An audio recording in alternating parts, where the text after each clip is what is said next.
What's the story with you and Red Skull? Well, I don't know. I mean, I came across this last week, and someone tweeted me this cartoon, this comic, Captain America comic, and I saw this screenshot of Red Skull looking at a computer screen, and it said 10 rules for life. That was one text box. It said order and chaos, and there was a couple of other boxes, and I thought, well, that seems to be making a reference to my work. I mean, 10 rules for life is pretty close to 12 rules for life, and of course, the main themes I discuss are order and chaos.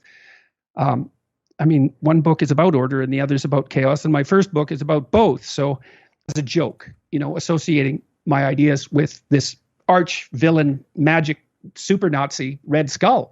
And then as I looked into it more deeply, and as people sent me more information, it became clear that at least some of the inspiration for this Red Skull character in this Captain America variant appeared to be targeting, let's say, or satirizing or warning about my ideas. And so I've been playing with that ever since, I suppose, on Twitter. People are producing memes now of Red Skull superimposed upon the picture of him, things I've actually said, instead of the hypothetical things that the people who don't like me wish I said and then purposefully misinterpret. And so that's that. And I'm trying to make it into something playful. It's so absurd. It shocked me to begin with. I couldn't believe it to begin with, especially when I found out who the author of the comic book was. So, he's an intellectual figure among the leftist community, relatively well known, and politically correct.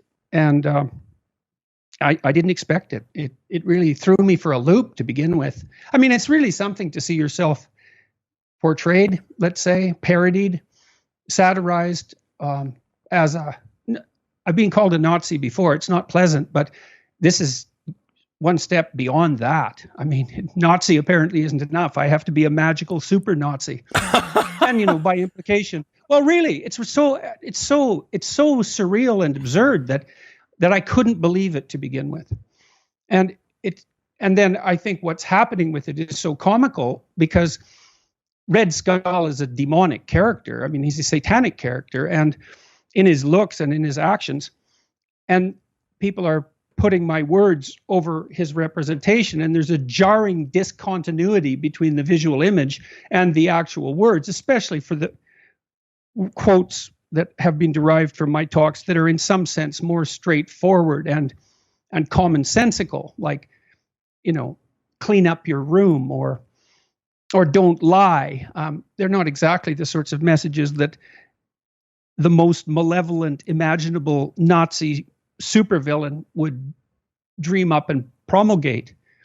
So I think we're doing a t-shirt based on this image a kid developed in Eastern Europe, which is a variant of the Hail Hydra logo, except it's transformed into a lobster. We're going to market a limited edition poster and then donate all the proceeds to charity. That's today's plan. That should be launched by tomorrow. So that'd be today's Thursday, April. What is it today? 8th. 11th or so? I don't even know what date it is. April 8th. It is the 8th. So yeah, I think that'll be up on the 9th or 10th of April. So well, if I'm playing with it. If that's not turning chaos into order, I don't know what is. Well, it's kind of an interesting challenge, and because I've been so ill, it's been very difficult for me to maintain my sense of humor, which is a terrible loss.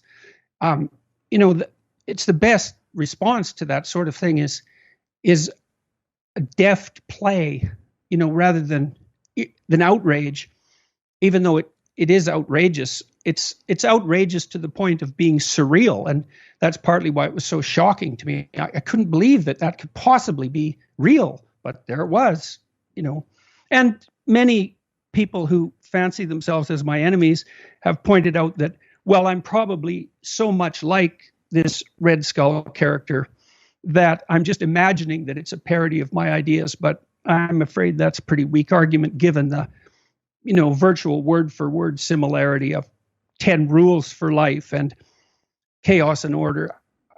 No, that's not a coincidence. Sorry. We can just add it to the list of weird things that's happened over the last 18 months or so that you've now ended up in a Marvel comic.